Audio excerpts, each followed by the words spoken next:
In the fallout of the COVID-19 crisis and the protests and violence following in the wake of the death of George Floyd in Minneapolis, Americans are being reminded of challenges and desperation that were already afflicting many of our urban communities.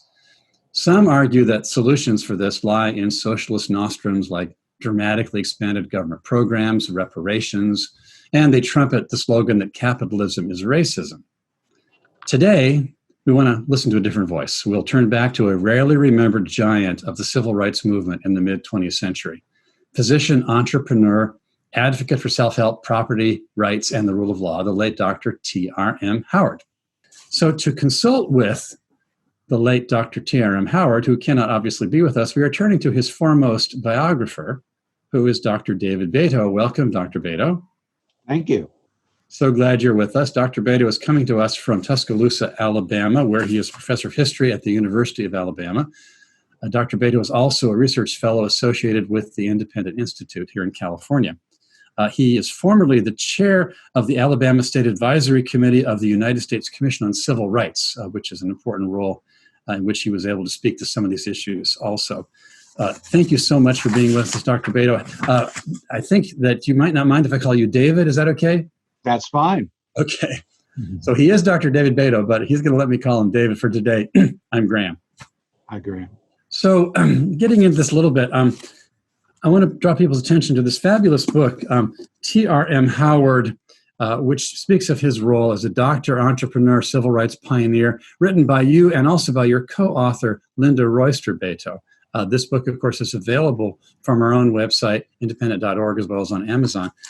This is pretty much the definitive biography of T.R.M. Howard. Unfortunately, I'm afraid that a number of our participants and friends may not realize who Dr. Howard was. I learned from reading this book that Rosa Parks, 4 days before she refused to give up her seat on the bus in 1955, had listened to a speech by Dr. Howard in which he spoke about his concern for civil rights and even miscarriages of justice that were afflicting the Black community. Later, Rosa Parks revealed that she was thinking at that time about one of the things that T.R.M. Howard mentioned in his speech. How much influence did T.R.M. Howard have on other civil rights leaders like Rosa Parks and other notable people that people do remember? A tremendous influence. In fact, one thing you could add to that, Rosa Parks heard him at an event in Dexter Avenue Baptist Church in Montgomery, sponsored or hosted by Martin Luther King Jr., who at that time was not well known outside of Montgomery. His father was far better known than him, who was a minister in Atlanta. So King was the host of the event. It was an overflow crowd. As you mentioned, it was only 4 days before she made her decision to refuse to give up her seat in the Montgomery bus, and said later it was because she was thinking of Emmett Till. Other people Dr. Howard influenced, well, Medgar Evers. Medgar Evers is a very important figure in the history of civil rights in Mississippi. He was assassinated in the early 1960s. His wife is still very active. Was chair of the board of the NAACP a few years ago. Anyway, Evers was given his first job by Dr. Howard, who was basically his mentor, who sort of brought him into civil rights activism in a major way. Howard delivered his first 2 children, so that's how close they were. Another figure that is well known named Fannie Lou Hamer, whose people may have heard of her from saying, the statement, "I'm sick and tired of being sick and tired," which she said sort of in the 1960s. She was a kind of legendary activist in Mississippi. Again, her activism started by going to Dr. Howard's rallies in the 1950s in Mississippi, where she helped to cook the meals. That was her main role at that time. Jesse Jackson, Operation Push in Chicago was founded in Dr. Howard's living room, or in his basement, basically. Okay. Where he had all of his stuffed animals, or all of his animals from his safaris to Africa, looming over everybody. One could go on, with other examples of people that he influenced. Remarkable man. Tremendous influence on the movement. And one could say Martin Luther King to some extent, because right before King hit the national headlines, who was he? Who did he invite in to speak at his church? Dr. T.R.M. Howard. Wow. And Dr. Howard, of course, was remarkable. He had this platform because he himself was committed to his own community, but he was also a physician, a self-made entrepreneur who had lots of money and funded lots of enterprises. A remarkable person. Let's just go back very briefly to one particular thing that grabbed his attention back in 1955 and 56 and following. We mentioned Rosa Parks had been at a rally where Howard was speaking before she got on the bus that day. He had been speaking to Rosa Parks and others about the case of the incredible 14-year-old young man named Emmett Till, who had been living in Chicago, visiting, I think, his cousins, you said, in the Delta, Mississippi. And he walked into a store, a 14-year-old guy walked into a store in Delta, Mississippi. And what exactly happened? Well, that's somewhat controversial, but Emmett Till was, like a young 14-year-old. He came during the summers to Mississippi from Chicago to work on his great uncle's, helping him to pick cotton.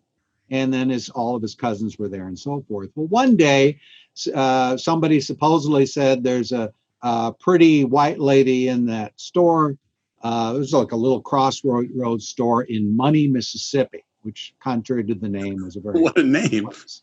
Yeah, and it was just a little store. And she, someone nicknamed her a Crossroads Marilyn Monroe. But anyway, she was a very attractive woman, and she was behind the counter. And he sort of went in there, apparently on a dare from his cousins. And what happened in there is unclear. I mean, she later said that he had harassed her and so forth, but there's no good evidence for that. He may have made some sort of comments that alienated her. He may have whistled at her. That's one argument, that he came out and he wolf whistled. Another argument is that he didn't put the money. He's supposed to put the money down on the counter and slide it over to her. That was the custom, and he didn't do that. We don't know exactly what happens because nobody else was there. But whatever happened, even she now, who's been interviewed recently, says what he did was nothing, horrific or anything like that. The sad thing is that young Emmett Till paid a very high price for nothing. Because the woman's husband and the guy's half-brother abducted him, right? And then they abused him, and then they tossed his body in river mud. And then when this guy was accused of the murder of Emmett Till, an all-white jury acquitted him.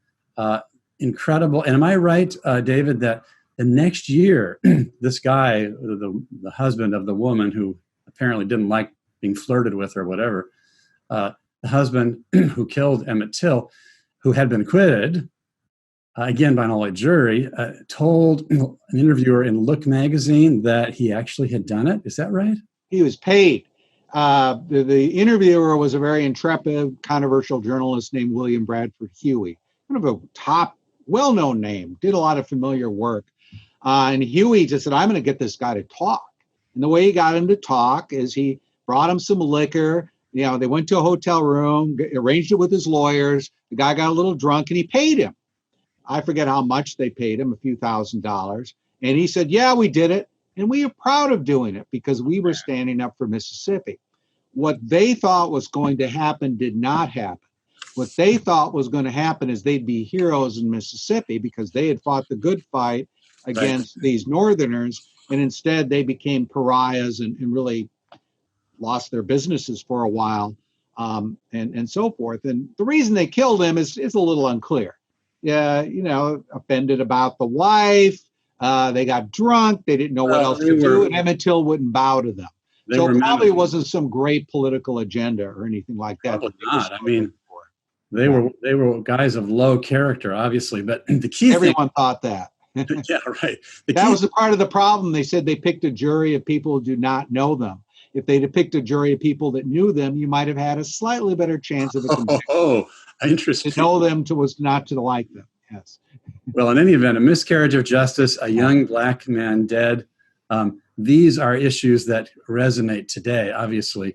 In the aftermath of that, Dr. T.R.M. Howard, who was already a civil rights leader and spokesman and successful businessman and so forth, he not only had sought during the case to get the facts out, but then after the acquittal, he made a point of illustrating how this case had shown that justice was not being adequately cared for. In his advocacy in the aftermath of the Emmett Till murder, how did he approach it? What did he advocate? Did he call for reparations? Did he call for the overthrow of the American system? Did he say that private property was the root of all evils and that's why Emmett Till was killed? What was his message? Well, none of those things. And of course, during the trial and right before, Howard had been a detective searching for witnesses. He had cooperated with many other people and they had found witnesses. It wasn't enough to secure a conviction, but there were witnesses to Till's beating. He didn't think there'd be a conviction. He was proven right. After what he did is he went on a national speaking tour sponsored by the NAACP, and he went to massive crowds. You know, they get 10,000, 20,000 people. He spoke in Madison Square Garden. And his basic message was he wanted another investigation because he said there's evidence here that and there was evidence that the sheriff and the local authorities covered up the fact that there were witnesses. So he was demanding another investigation. That went nowhere. Of course, this was in the day before you could film everything on your iPhone. Yeah, and of course, the look interview you mentioned backfired in a way for people like Howard. Yeah, these guys confessed, but at the same time, they said, we did it alone. We had no help. Nobody knew about it but us. And people were so outraged by their, quote, confession that all attention fell off the idea that there might have been other people. What was Howard's argument? He wanted to publicize this issue in a major way. He ended up running for Congress as a Republican 2 years after this. Howard's agenda was always consistent. He said, look, you want to develop economic power. He was the big follower of Booker T. Washington, who was, contrary to what people said, was a radical in a certain sense. Howard followed that agenda, said, buy property, open businesses, do entrepreneurship. But more than that, he could inspire anyone because he was a guy that always took time for people. If you had a janitor at an event and you had big name speakers, you'd have to drag Howard away from speaking to the janitor. Mm-hmm. He had the common touch. And that way, he was somebody that the elites liked sometimes, the Black elites, but he was also somebody that the masses liked. So he would inspire people. He'd do things like when he was a doctor, discharging patients, he'd give them seed. And he'd say, plant this, don't keep planting cotton, plant this instead, diversify your crops. Self-sufficient, that kind of productivity, profit margins, those are things he understood. Exactly, yeah. You know, you told, in your book, you mentioned this one campaign that either he created or he was involved in, where the slogan was, don't buy gas where you can't use the restroom. Exactly. Brilliant.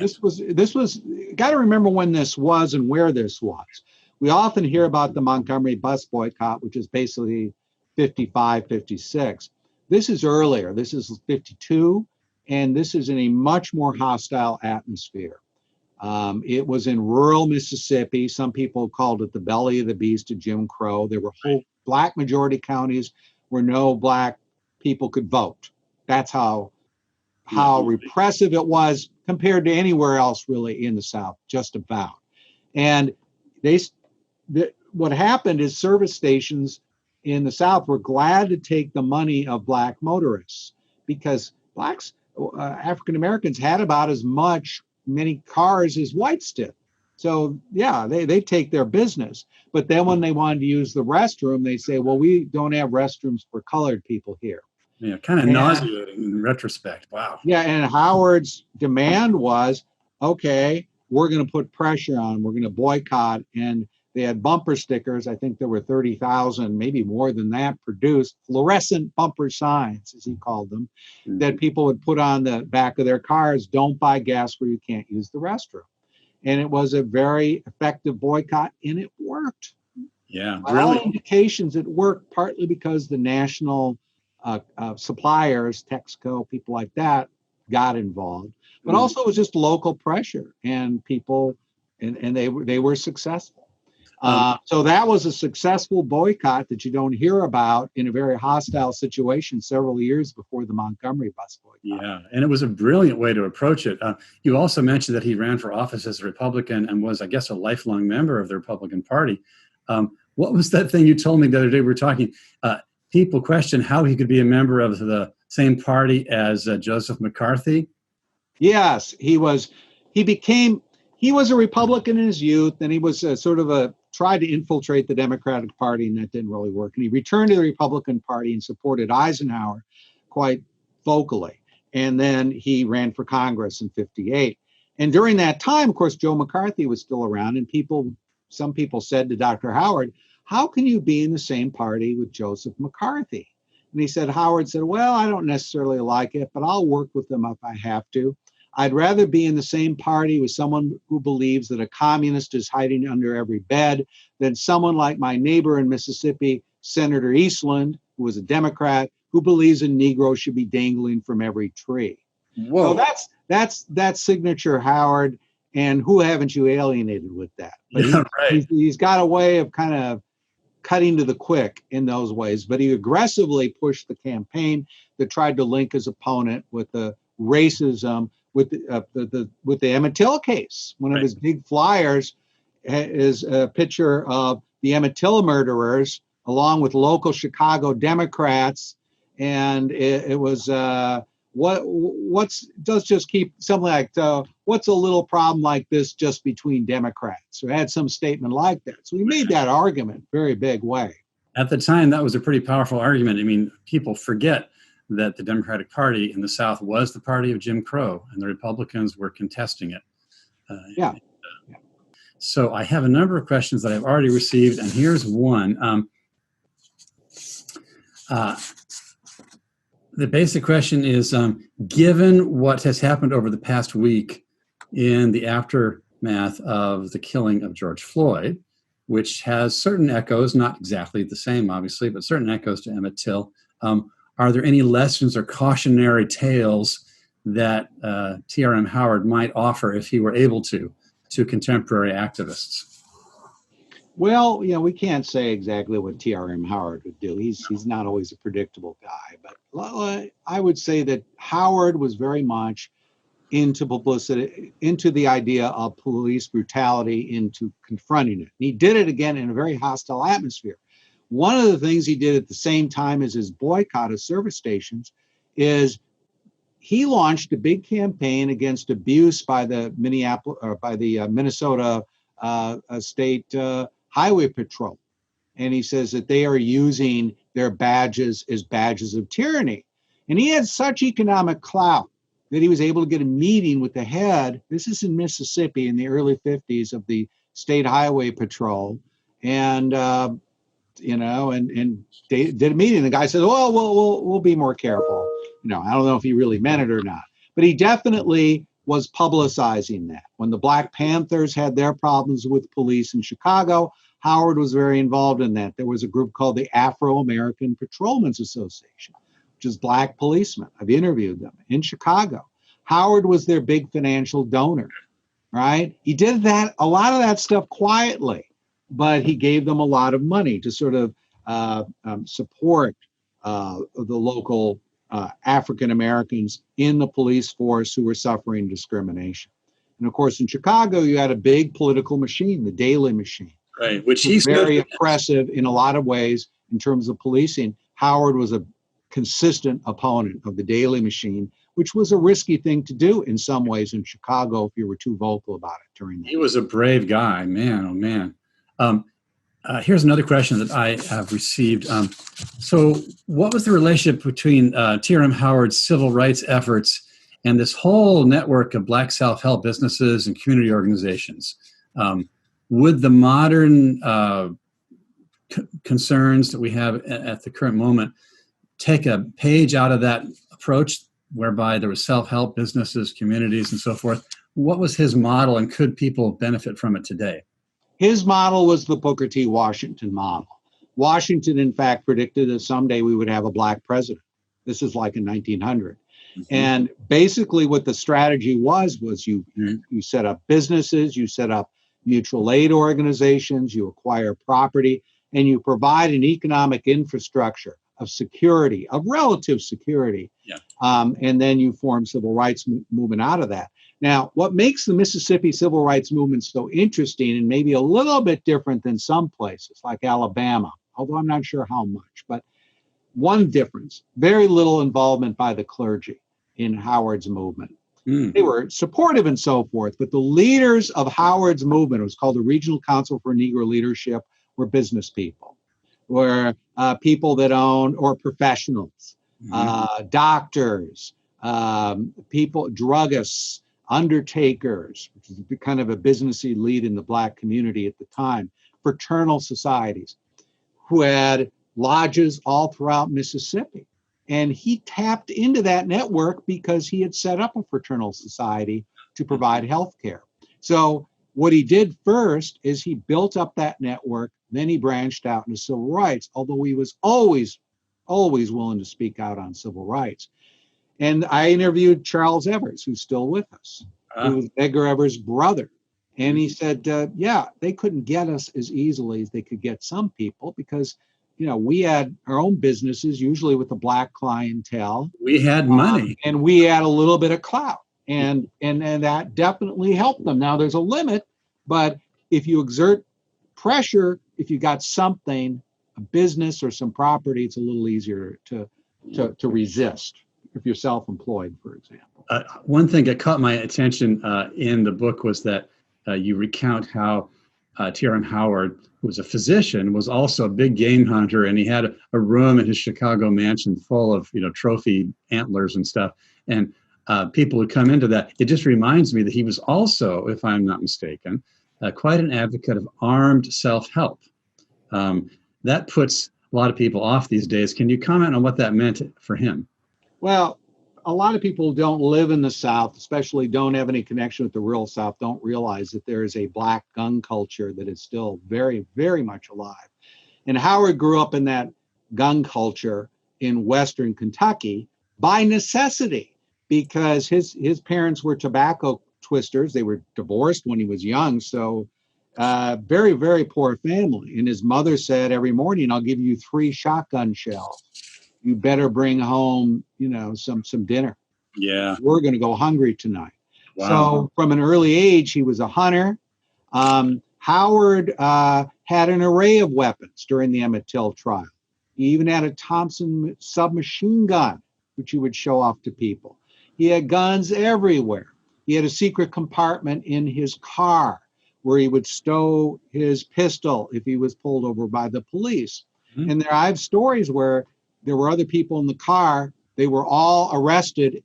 And this is gun control in Mississippi, by the way, for carrying a concealed weapon or a pistol. They can't without a permit. And they were charged like $100 each, which in the 1950s is a lot of money. And they would show all the arrests that said no gun was found on Dr. Howard. Well, no gun was found on Dr. Howard because he had a little secret compartment that he pushed a button and put the gun in there whenever the police pulled him over. So he was a heavily armed person who was never anyone to call for violence or initiation of violence, but he was definitely, we are going to protect ourselves. He'd have these rallies of 10,000 people where he'd say inflammatory things in the middle of the Mississippi Delta. Why wasn't anybody killed? Because everyone there had guns. Mm-hmm. And a white person who tried to get in close would be signing their death warrant. So it's quite remarkable when you read these speeches, nothing happened at these massive rallies. That is pretty amazing. And it had to do with the presence of the guns, but more importantly, in the context of that commitment to lawfulness and, you know, responsible use of them, because the gun culture wasn't a culture of oppression, of victimization. It was a culture of self-sufficiency. So, you know, kind of looking at the overall picture with T.R.M. Howard, what I'm seeing is here's this remarkable man, stands behind many of the great civil rights leaders of the recently past era, an advocate of self-help, community organization, economic power, property rights, entrepreneurship, gun rights. He sounds like the kind of person that today's activists wouldn't admire, and what an impact that he had, and an impact for good. As kind of a closing thing here, I have other couple questions that I could ask you that are typed out in front of me that I've been handed. There was an episode where he had an odd relationship with Thurgood Marshall. Why did Thurgood Marshall sort of try and undermine T.R.M. Howard? Yeah. Well, this is a story that was told by Juan Williams, interestingly enough, in his biography of Marshall, which is a very sympathetic biography. Howard was friends with Thurgood Marshall. They were born the same year. He invited Marshall to come in and speak in 1954, shortly before the Brown decision. So once the speeches were over, they were already sort of discussing strategy. What are they going to do, right? Because they knew it was going to happen. Well, Marshall had a very good relationship with J. Edgar Hoover, interestingly enough, who he continued to defend throughout his entire life. When people would run down Hoover, Marshall would step in because Marshall thought that Hoover gave some protection. And also Marshall had a good relationship with Hoover, at least he thought so. He was very much an establishment man in a certain sense, Marshall was. Mm-hmm. Civil rights was tied in with the NAACP. Howard was supportive of the NAACP, but he had his own organizations, and Marshall was cooperating with Hoover. When Hoover, J. Edgar Hoover, wrote an open letter complaining about Howard, saying this guy is irresponsible, this guy is dangerous, and it was an open letter after Howard had criticized Hoover for inaction in various cases. Marshall wrote letters back to Hoover saying, I'm on your side. He called Howard a rugged individualist. Mm-hmm. I think was actually pretty accurate statement. Yeah, right. So he was actually trying to undermine Howard with J. Edgar Hoover. But a lot of that was because I think he saw him as a kind of loose cannon in a way, and that civil rights, he wanted to cultivate that relationship with Hoover. Yeah, okay. Surprising. Sometimes people have unexpected enemies. Well, okay. I don't think Howard knew this was going on. I see. It came out later. Very interesting. Here's a question one of our participants has asked, which I don't think you really can answer necessarily. How would you say that police have changed over this long period of time since T.R.M. Howard? Well, if you were a African American and you had to deal with the Mississippi State Highway Patrol, there'd be a lot of abuse going on. There's no doubt about it. I would say, though, that it is more informal. It's not as a the police at the time in general were less militarized. Right. People could, I'm not sure if that necessarily was true of African Americans, but people would talk back to the police a lot more, I think. And so I think that it's changed in that sense. You've got a police force that's almost like I don't know, part of the military or something like that. Yeah, it's strange that is. And even in Dr. Howard's time, if you looked at urban police, you see some old pictures. You often don't see guns. You don't see guns with those policemen with their long coats. Now they had guns, but they had them under the coats. Mm-hmm. And if you look at old movies, you see that a lot. And what's the reason for that? A lot of it is people didn't want the police brandishing their weapons. Mm-hmm. They just sort of thought that's something we're a little bit uncomfortable with. Yeah, if they have to have guns, okay, but have a gun under the coat, which during the summer can be pretty hot, right? These long coats with these guns underneath that nobody can see. In some ways, the answer you're giving is that things are both better and worse with regard to the police over time. That's next week on our Lighthouse Briefing Call. But for today, let me just remind everybody, it is very much worth getting a copy of T.R.M. Howard, written by Dr. David Beito. Again, you can find it on independent.org as well as on Amazon. And we want to thank Dr. David Beito for being with us today. Fascinating conversation. I wish we could go on longer. We're grateful. Thank you. And thanks, everybody, for joining us. I also encourage you, as you look for resources on the COVID crisis, you can go to our website and click on the COVID button at the top left. See all of our resources and videos. We've got a whole bunch of videos on the subject, and COVID and beyond at this point. Also, we're grateful to you who've supported us consistently. We encourage you to stand with us as we continue producing this kind of material for the common good. If you want to go quickly to our website, you can find the donate button at the top left of our website, independent.org. But most of all, thanks everybody for staying with us today. Keep safe. Bye-bye.